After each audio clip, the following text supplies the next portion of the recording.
Mutual ফান্ডে যদি 500 টাকা করে এসআইপি করেন তাহলে আপনি কোটিপতি হবেন।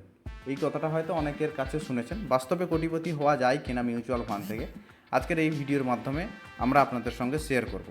এর আগের বেশ কটা ভিডিওতে ট্রেডিং ট্রিক্স নিয়ে কথা বলেছি, তাই আজকের এই ভিডিওতে একটু টপিকের বাইরে গিয়ে ফাইন্যান্সিয়াল রিলেটেড ভিডিও আপনাদের সঙ্গে প্রেজেন্ট করলাম। শেষ পর্যন্ত ভিডিওটা দেখবেন, আশা করি ভিডিওটা আপনার ভালো লাগবে। আপনি কি টাকা সেভ করতে চান কিন্তু জানেন না কোথায় বিনিয়োগ করবেন, তাহলে ভিডিওটা আপনার জন্য। আজ আমরা খুব সহজ ভাষায় জানাবো মিউচুয়াল ফান্ড কী, কীভাবে কাজ করে এবং এখানে ইনভেস্টমেন্ট করাটা কতটা ঝুঁকিপূর্ণ। প্রত্যেক কটা জিনিস কমপ্লিটলি আজকের আমরা এই ভিডিওর মাধ্যমে আপনাদের সঙ্গে প্রেজেন্ট করব। প্রথমেই আসি পয়েন্ট নাম্বার 1, মিউচুয়াল ফান্ড আসলে কী। মিউচুয়াল ফান্ড বলতে বোঝায় এমন একটি বিনিয়োগ পদ্ধতি যেখানে বিনিয়োগকারীরা টাকা একসাথে করা হয়। অর্থাৎ একটু ভেঙে বলি তাহলে জিনিসটা বোঝাতে খুবই ইজি হবে। ধরুন রাম 100 টাকা দিয়েছে, শ্যাম 200 টাকা দিয়েছে, আরেকজন কেউ XYZ আরও 400 টাকা দিয়েছে। তো টাকাটা একসঙ্গে করে যেখানে ইনভেস্টমেন্ট করা হয় সেটাই হচ্ছে অ্যাকচুয়াল মিউচুয়াল ফান্ড। তারপর সেই টাকা শেয়ার বাজার, বন্ড বা অন্য আর্থিক ক্ষেত্রে বিনিয়োগ করা হয়। অর্থাৎ আপনি টোটাল যেই টাকাটা ইনভেস্টমেন্ট করলেন সেই টাকাটা আপনি ইনভেস্টমেন্ট করেছেন একটা ফান্ডে, কিন্তু ওই টাকাটা নিয়ে আদার্স জায়গায় ইনভেস্টমেন্ট করা হচ্ছে, সেটা শেয়ার মার্কেট হতে পারে, বন্ড হতে পারে, কিংবা আরও আর্থিক যত জায়গা আছে। এবার এক্সাম্পল স্বরূপ আমি আর একটু ভালোভাবে বোঝাই, তাহলে বিষয়টা বুঝতে সুবিধা হবে। এক্সাম্পল স্বরূপ ধরুন আপনার কাছে 500 টাকা আছে, আমার কাছে 1000 টাকা আছে, আর অন্য কারোর কাছে 2000 টাকা আছে। এখন আমরা সবাই মিলে আমাদের টাকাটা একসাথে দিয়ে দিলাম একজন বিশেষজ্ঞকে, যাকে ম্যানেজার বলা হয়, এবং সে ওই টাকাটা বুদ্ধিমতো বিভিন্ন জায়গায় ইনভেস্টমেন্ট করলো। এটাই মূলত হচ্ছে মিউচুয়াল ফান্ড। আশা করি মিউচুয়াল ফান্ড জিনিসটা কি আপনাদের কাছে কমপ্লিট। এবারে এই মিউচুয়াল ফান্ড পয়েন্ট নাম্বার 2তে আসে, এই মিউচুয়াল ফান্ড আসলে কিভাবে কাজ করে। মিউচুয়াল ফান্ডের টাকা যিনি ম্যানেজ করেন তাকেই অ্যাকচুয়াল অর্থে বলা হয় ফান্ড ম্যানেজার। তার কাজ হলো কোন শেয়ার কিনতে হবে, কোন বন্ডে টাকা রাখতে হবে, কখন শেয়ার বিক্রি করতে হবে, এইসব বুদ্ধিমানের মতো সেই কিন্তু অ্যাকচুয়াল ঠিক করে। এবার আপনার বিনিয়োগের টাকা দিয়ে ফান্ড ম্যানেজার বিভিন্ন কোম্পানির শেয়ার বা সরকারি বন্ড কেনে। যেখানে সেই শেয়ারের দাম বাড়ে, বন্ড থেকে সুদ আসে, তখন ফান্ডের মূল্যও কিন্তু বৃদ্ধি পায়। আর যেখানে শেয়ারের দাম কমে তখন কিন্তু আপনার ফান্ডের যে মূল্য আছে সেটাও কিন্তু কমতে পারে। এবার আপনি মিউচুয়াল ফান্ড কিনলে আপনি আসলে ওই ফান্ডের ইউনিটের মালিক হন।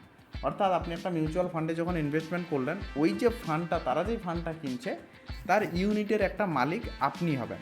মানে আপনি ফান্ডের লাভ এবং ক্ষতির অংশদারি কিন্তু আপনাকেই নিতে হবে। এবারে আপনি বুঝতে পারলেন যে কীভাবে মিউচুয়াল ফান্ডটা কাজ করে। এবার বলি এই মিউচুয়াল ফান্ডে বিনিয়োগ করা ভালো কি খারাপ।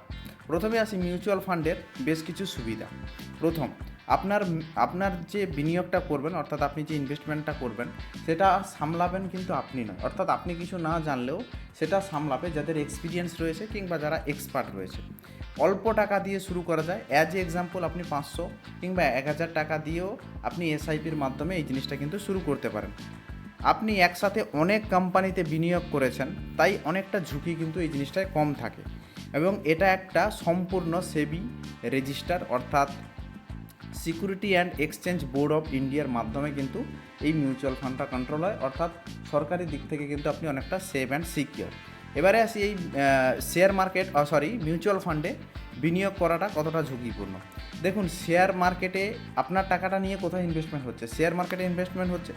এবার ওই শেয়ারের দাম যদি কালকের পড়ে তাহলে কিন্তু আপনার মূল্যও কিন্তু ওঠানামা করবে, এবং সব ফান্ড সমান ভালো নয়। অর্থাৎ আপনার যতগুলো ফান্ড আছে কোনো ফান্ড কিন্তু সব জায়গায় ভালো জায়গায় ইনভেস্টমেন্ট করা থাকে না বা করা হয় না বললেই চলে।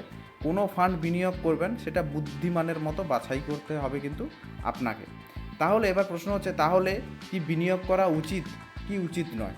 এর প্রশ্নের জবাব হচ্ছে, যদি আপনি ধীরে ধীরে টাকা বাড়াতে চান, তাহলে লং টার্মে বিনিয়োগ করতে চান, তাহলে মিউচুয়াল ফান্ড আপনার জন্য একটা ভালো অপশান হতে পারে। আপনি যদি শর্ট টার্মের কথা ভেবে আপনি মিউচুয়াল ফান্ডের বিভিন্ন জায়গার ভুলভাল জায়গায় ইনভেস্টমেন্ট করেন, সেই জায়গায় কিন্তু আপনার প্রবলেম আছে। অর্থাৎ আপনি যদি লং টার্মে ভালোভাবে আপনার টাকাটাকে গ্রোথ করতে চান, তাহলে কিন্তু মিউচুয়াল ফান্ড আপনার জন্য ভালো অপশান কিন্তু হতে পারে। তবে হ্যাঁ, সমস্ত কিছু জায়গায় ইনভেস্টমেন্ট করার আগে আপনাকে একবার এক্সপিরিয়েন্স, আপনাকে ঝুঁকি নিয়ে তবেই যে কোনো ফাইন্যান্সে আপনাকে ইনভেস্টমেন্ট করতে হবে। আশা করি মিউচুয়াল ফান্ড এবং কিভাবে কাজ করে আপনারা প্রত্যেক কটা জিনিস বুঝলেন। এবার আপনার ধারণা যদি স্পষ্ট হয়ে থাকে এবং যদি ভিডিওটা ভালো লেগে থাকে তাহলে একটা লাইক দেবেন, শেয়ার করুন বন্ধুদের সাথে, আর চ্যানেলটাকে সাবস্ক্রাইব করতে ভুলবেন না। কমেন্টে জানাবেন আপনি কি মিউচুয়াল ফান্ডে বিনিয়োগ করতে আগ্রহী কিনা। Thank you so much.